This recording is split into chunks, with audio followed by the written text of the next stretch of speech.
Bismillahirrahmanirrahim. Assalamualaikum warahmatullahi ta'ala wabarakatuh. Alhamdulillahirabbil alamin wa bihi nasta'in ala umuri dunya waddin la haula wala quwwata illa billahil aliyil azim.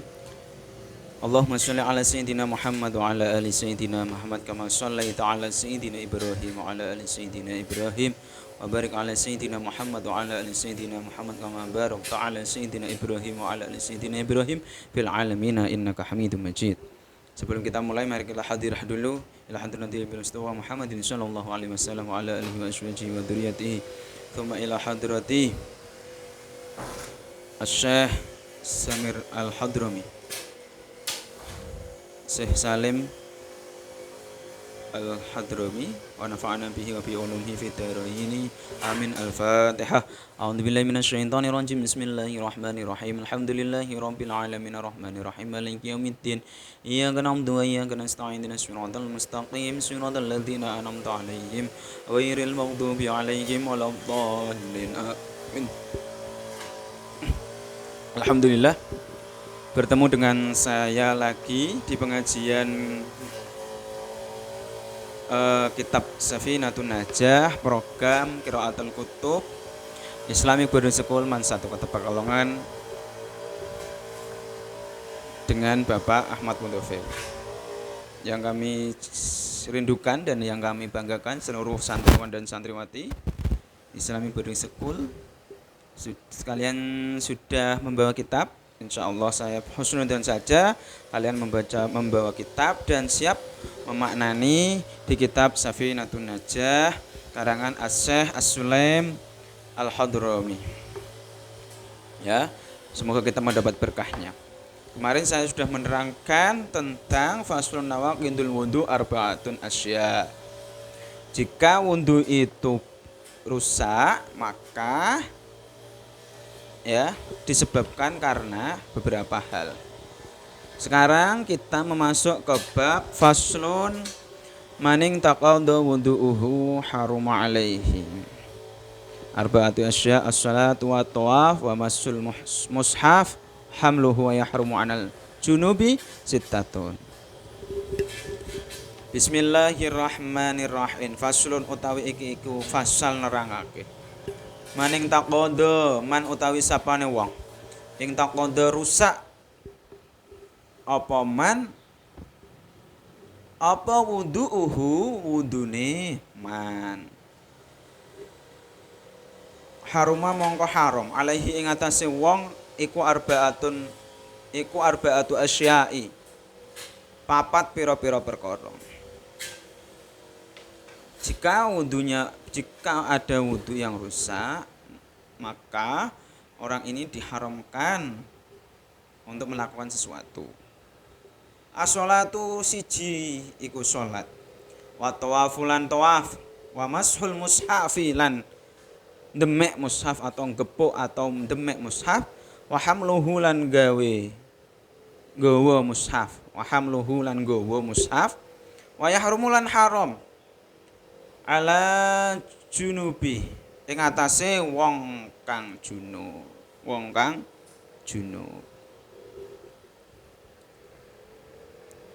Yang ini ya, ada 4. Siji, jika wudunya seseorang rusak atau batal, maka orang ini diharamkan. Yang pertama adalah as-sholat. Sholatnya tidak diperbolehkan karena tidak mempunyai wudu. Wa tawafulan tawaf, dan tidak juga diperbolehkan untuk tawaf. Wa mashul mushafi, dan tidak diperbolehkan atau tidak diperbolehkan demek memegang Al-Qur'an. Wa hamluhu, dan tidak boleh membawa Al-Qur'an. Bagian selanjutnya, wa yahrumulan diharamake ala junubin yang atase wong kang duwe junub, duwe hadas besar ya. Iku sitatun ana 6. Sitatu asya'i 6 pira-pira perkara. Sitatu asya'i apa sitatu asya'i 6 pira-pira perkara. As-sholatu siji salat wa tawafulan tawaf wa masul mushafilan demek mushaf wa hamluhu lan nggawa mushaf walubthulan meneng fil masjidi ing dalam masjid wa qiraatul qur'ana lan maca Al-Qur'an. Ada kriteria lagi yang diharamkan ya. Wa yahrumu ala junubi. Dan orang yang mempunyai junub itu dalam artian dia berhubungan dengan suaminya atau dengan istrinya, maka orang itu dihukumi junub. Ini juga dilarang dalam beberapa hal. Yang pertama adalah sholat. Ada 6 perkara yang diharamkan dalam perkara junub ini. Yang pertama adalah sholat. Yang kedua adalah tawaf. Jika rumahnya ini berhukum bagi orang yang rumahnya dekat Ka'bah. Nak kowe yo ora sah tawaf. Tawafmu paling nanggon alun-alun apa nanggon omah ditawafi diuteri itu juga tidak apa-apa kalau di rumah. Kalau ini tawafnya itu di Ka'bah. Mosok tawaf menanggon alun-alun kan yo ora ono. Wa mashul mushafi lan demek mushaf. Mushaf ini adalah Al-Qur'an. Misalkan ini adalah Al-Qur'an, maka kamu juga diharamkan dalam hal demek sithik tok ngene iki ya ora dintokke. Tetapi dalam keadaan darurat bagaimana? Ya nak darurat aja mbok pikir. Darurat itu tidak apa-apa. Dalam artian di dalam rumah kok kamu tok ora ana tanggane, ora ana masmu, ora ana mbakmu, ana Al-Qur'an tiba kok dhuwur. Kamu harus segera mengambil dan menaruhnya di yang tempat yang baik. Maka itu tidak dihukumi dengan haram. Wa masul musafi dan gowo Quran. Gowo dalam artian kamu orang untuk cekedang-cekeding, ngalor ngidul, orang duwe wudu, kamu juga tidak diperbolehkan untuk membawa mushaf. Misalkan biasanya ada anak-anak yang di desa tetapi tidak punya belum balik. Misal kalau belum balik tidak apa-apa. Kalau balik ya, kalau kamu sudah berumur 9 tahun dan kalau dalam kriteria balik kemarin sudah diterangkan umur 9 tahun untuk anak laki-laki dan untuk perempuan juga, dan khusus untuk perempuan ada sudah yang haid. Maka orang itu jika membawa Al-Qur'an itu harus dalam keadaan wudu. Jika wudunya rusak maka tidak diperbolehkan untuk membawa Al-Qur'an. Wa yahrumu lan haram. Oh lagi. Walubthu fil masjidi. Orang yang junub itu tidak diperbolehkan berdiam diri di dalam masjid. Haram hukume. Umpama besok kamu sudah mempunyai istri, kowe urung adus junub, kok kowe nanggon masjid, kowe hukume haram. Ya. Jangan sampai perkara-perkara yang sepele ini bisa menjatuhkan kamu semua di dalam memasuki azabnya Allah. Wa qiraatul Qur'an lan maca Al-Qur'an. Kalau dalam keadaan junub maka kamu juga diharamkan membaca Al-Qur'an. Maka ada seorang santri dulu bertanya kepada seorang kiai, "Yai, kula niku santri ini wis duwe bojo. Yai, kula niku barengan bojone kula. Saya sudah mempunyai istri, tetapi saya pada waktu itu rumah saya dekat dengan masjid. Nah, waktu itu air di rumah saya habis, Yai. Apakah saya dihukumi haram ketika saya mengambil air di masjid untuk mensucikan tubuh saya?" Dalam artian ini, Yai menjawab, "Ora. Kalau di rumah kamu itu tidak ada air, maka dalam artian kamu jangan masuk ke dalam batasan di masjid. Maksudnya batasan masjid itu di dalam untuk sholat. Kalau hanya di samping masjid ada kolahnya, ada sumurnya, kamu di situ, maka kamu tidak dihukumi sebagai haram di dalam masjid. Ada lagi santri yang bertanya lagi. Ini santri, Yai, Assalamualaikum Yai. Waalaikumsalam. Kula ajeng tanglet ini. Saya ini sudah wudhu berkali-kali, tetapi pas saat ketika saya sholat, setiap kali saya ikut sholat, saya besaren. Maka hukumnya bagaimana Yai? Kalau besaren dalam artian kamu sudah berwudhu dan kamu sudah mantap itu dan artian sholat, maka sholat kamu dihukumi juga sah-sah saja. Kalau dalam artian kok kamu wudhu terus beberapa kali sudah wudhu dan besaran kamu tidak juga mampet, maka dalam artian ini para ulama berpendapat, ada yang berpendapat kamu bisa mengqadha sholat, tetapi ada yang berpendapat di dalam kitabnya bahwasanya orang yang besaran itu bisa melaksanakan sholat, tetapi dalam keadaan dia harus benar-benar merasakan bahwasanya di dalam tubuhnya keluar sesuatu di tuburnya. Itu ya. Selanjutnya, wa yahrumu lan haram bil haidhi kelawan sebab haid iku asyaratun ana 10 asya'a iku perkara. As-sholatu siji salat. Ini bagi orang perempuan ya. Wa yahrumu lan diharamake bil haidhi kelawan sebab haid asyrata asya'a. Asyrata ini bukan asyratu tapi asyrata asya'a 10 pira-pira perkara. As-sholatu swiji ku salat. Wa tawafu lan lorone tawaf. Wa mashul mushafi lan demek mushaf. Wa hamluhu lan gawa mushaf. Wa hamluhu lan gawa mushaf. Wa lubthu fil masjidi lan meneng ing dalem masjid. Wa qiraatul qur'ani lan maca al-Qur'an. Wa shaumu lan poso. Wa talaqu lan tolak. Wal mururu fil masjidi lan lewat ing dalem masjid. In khafat lamun wedi sapa wadon, in khafat lamun wedi sapa mar'ah atau wadon talwithahu ing tumetese geteh.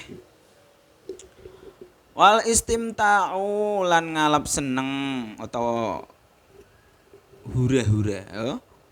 Bima kelawan barang baina surati kang ing dalem antarane udel warubati lan dengkul.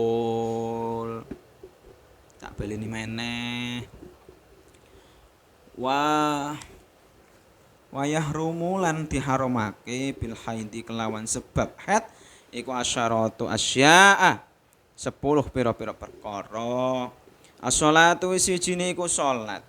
Wa tawafu lan tawaf, mashulan demek mushaf. Wa mashul mushafi lan demek mushaf. Wa hamluhu lan gawa mushaf. Wa lubthulan menang fil masjidi ing dalem masjid. Wa qiraatul qur'ani lan maca al-Qur'an. Wa shaumi lan poso. Wa talaqu lan tolak. Wal mururu lan liwat fil masjidi ing dalem masjid. In khafat lamun wedi sapa mar'ah ya, sapa wong wadon. Ini jadi sifatnya. Jadi tidak ada menunjukkan perempuan, tetapi dalam bab tadi wayahrum bil haidi ini ditujukan kepada seorang perempuan. In khafat lamun wedi sapa wadon talwithahu tumetese hu ing geteh.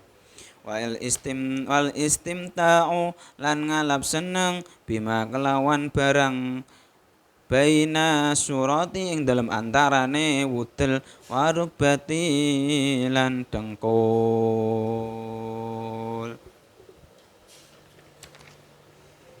Dan diharamkan kepada seseorang yang mempunyai haid. Haid ini yang bisa adalah seorang perempuan. Diharamkannya ada berapa? Ada 10. Ada ana pira? Ana 10. Nomor siji ora entuk salat juga. Tidak boleh salat. Wong haid kuwi ora entuk salat. Lah salatnya sok kapan? Salatnya ya kalau sudah haidnya itu berhenti. Kategori haid ini bisa dalam arti 1 hari, ada yang 15 hari, ada yang beberapa hari. Tinggal waktu haidnya itu suci dan harus juga mandi besar. Untuk membersihkan haidnya itu juga harus mandi besar. Kriteria dari orang-orang ini tidak diperbolehkan dalam artian sholat. Nanti di kitab Risalatul Mahid khusus untuk perempuan ada kitab Risalatul Mahid, bisa dibahas, bisa kalian pelajari, bisa kalian beli, bisa kalian tetapi juga harus mengaji kepada seorang guru. Jangan pelajari sendiri, nanti akan ada persepsi yang salah. Untuk menjaga persepsi itu maka seseorang yang tidak mempunyai dasar-dasar agama yang kuat, jangan belajar agama itu sendiri. Karena seseorang yang belajar sendiri maka gurunya adalah setan. Maka dari itu seseorang yang harus santri itu harus juga mempunyai murabi. Maka dalam artian man ana laulakum. Kaifama hubbukum. Man ana laulakum. Itu seperti itu. Fungsinya adalah di dalam seperti itu. Maka seorang santri kalau tidak punya guru niku setan. Aja dipersepsi dhewean. Ujug-ujug kok wayah rumu bil haidi asyratu asya. Wong haid iku asyratu ora tiba syara kok angger maknani wayah rumu diarani wayah rumu lan dikenokake. Nah kuwi salah. Maka harus punya guru. Fungsinya seorang guru adalah mendidik santri-santrinya menjadi orang-orang yang as-sholihah was-sholihat. As-sholih was-sholihah. Jadi didik guru kuwi tujuane iso dadi wong sing saleh, wong sing sholehah. Wong sing saleh dan sholehah kuwi pelajari agama kanthi bener. Duwe agama sing apik, mempelajari dasar-dasar agama dengan guru yang baik. Nah, maka fungsinya dari mengaji itu juga adalah seperti itu. Nomor 2 wa tawafu dan tawaf. Wong haid kuwi ora entuk jenenge tawaf. Tawaf nang ndi? Nang Mekah, nang Ka'bah. Wa masul mushafi lan demek mushaf. Wong haid kuwi ora kena demek mushaf, nggawa mushaf. Ini umpama Al-Qur'an ini tidak boleh dibagi gini orang haid itu. Nanti kalau ada orang ya itu sudah tahu hukumnya maka orang itu dihukumi haram. Perkara yang haram masih dapat dosa. Waluthu fil masajidi, dan tidak diperbolehkan kepada seorang yang haid itu diam di dalam masjid. Misalkan bojone Mas ya fil masajid wa qiraatil Quran. Misalkan ada seorang istri, misalkan ada istrinya Mas Mus, beliau punya haid, maka istrinya Mas Mus ini tidak diperbolehkan duduk atau iktikaf di dalam masjid. Tapi hukumnya seorang perempuan sih bisa jadi orang perempuan itu dihukumi tidak boleh dalam keadaan haid, maka orang itu tidak diperbolehkan untuk bisa di dalam masjid. Wa qiraatil Qur'ana lan maca Al-Qur'an, wasaumi lan poso, wa talaqi lan tolak. Wong haid kuwi tidak diperbolehkan maca Al-Qur'an. Nak wis reti hukume wa yahrumu bil haidi asyaratul asya. Nomor 1 mau salat, nomor 2 tawaf, nomor 3 demek mushaf atau mendemek ki bahasa Indonesiane memegang Al-Qur'an dan wahamluhu dan nggawa Al-Qur'an. Wa saumulan ora entuk ing atase wong haid iku poso. Dan ditujukan pada orang perempuan itu puasa. Tetapi harus ganti. Ya bener, Pak. Ya. Asaumi lan poso. Nak wong wedok nanti ada hukumnya lagi di takrib mungkin ya. Kalau ada seorang perempuan puasanya itu harus diganti di bulan selanjutnya atau bisa dicicil selama 1 tahun itu sebelum datangnya Ramadan yang selanjutnya. Maka dari itu kamu harus mengetahui ilmu-ilmu agama. Ojo belajar dhewean. Ya, wal murru lan liwat fil masjid ing dalem masjid. Wong wedok ora entuk lewat nanggon masjid kecuali dadakan. Ya. Wong wedok umpama masjid nang sebelahan kuwi ya kuwi aja terus dipersepsi ngene. Dalam artian itu masjid itu bukan ini ada masjid. Ya. Terus omahmu nang pinggir kene. Pak aku Pak dolan rene, Pak. Ya ora apa-apa. Dalam artian aja langsung nanggon masjid kuwi ya nanggon daerah masjid kuwi langsung lewat jedis ya aja. Dalam artian seperti itu ya. Maka dari itu dari seorang kalau kalian sudah mengetahui hukum-hukum ini dilaksanakan dengan baik. Dalam pembelajaran Safinah kita akhiri wallahu a'lam bissawab. Sebelum kita tutup mari kita hadirah dulu. Semoga ilmu kita bermanfaat, semoga ilmu kita mendapatkan ridha Allah Subhanahu wa taala dalam pembelajaran fikih ini. Al-Fatihah. Alhamdulillahi minasyaitonir rajim. Bismillahirrahmanirrahim. Arrahmanirrahim. Maliki yaumiddin. Iyyaka na'budu wa iyyaka nasta'in. Ihdinas siratal mustaqim. Siratal ladzina an'amta 'alaihim ghairil maghdubi 'alaihim waladdallin. Amin. Terima kasih. Wallahu a'lam bishawab. Wabillahi taufiq hidayah. Wassalamualaikum warahmatullahi taala wabarakatuh.